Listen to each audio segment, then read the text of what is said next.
అన్నపూర్ణ స్టూడియోలో ఇరు కుటుంబ పెద్దల సమక్షంలో చేతు శోభితల పెళ్లి బంధంతో ఒకటయ్యారు. ఇండస్ట్రీ నుండి పలువురు సెలబ్రిటీస్ విచ్చేశారు. వీరి వివాహ వేడుకలు సందడి చేశారు. ఏఎన్ఆర్ విగ్రహం ముందు ఫోటోలు దిగారు. ఈ ఫోటోలను నాగార్జున తన సోషల్ మీడియాలో షేర్ చేశారు. ఫ్యాన్స్ కు అభినందనలు. మీ బ్లెస్సింగ్స్, మీరిచ్చే గౌరవం మరింత ఆనందాన్ని ఇచ్చింది. మీ ప్రేమతో ఈ వేడుక మరింత గుర్తు చేసుకునేలా మారింది. అక్కినేని ఫ్యామిలీ తరపున హృదయపూర్వక ధన్యవాదాలు తెలియజేస్తున్నాను అని పోస్ట్ చేశారు.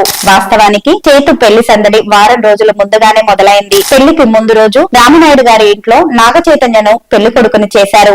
ఈవెంట్ కి సంబంధించి కొన్ని బ్యూటిఫుల్ ఫోటోలని వెంకటేష్ గారు తన సోషల్ మీడియా వేదికగా మొదటిసారి పంచుకున్నారు. ఈ ఫోటోలలో నాగ చైతన్య తల్లి లక్ష్మి గారు, రామనాయుడు గారి భార్య కూడా ఉన్నారు. ఈ ఫ్యామిలీ ఫోటోస్ అందరినీ బాగా ఆకట్టుకున్నాయి. ప్రేమ, సంతోషంతో ఈ వివాహ వేడుకను కుటుంబ సభ్యులందరం కలిసి సెలబ్రేట్ చేసుకున్నాం అంటూ క్యాప్షన్ కూడా పెట్టారు వెంకటేష్. ప్రస్తుతం నెట్ లో హల్చల్ చేస్తున్నాయి.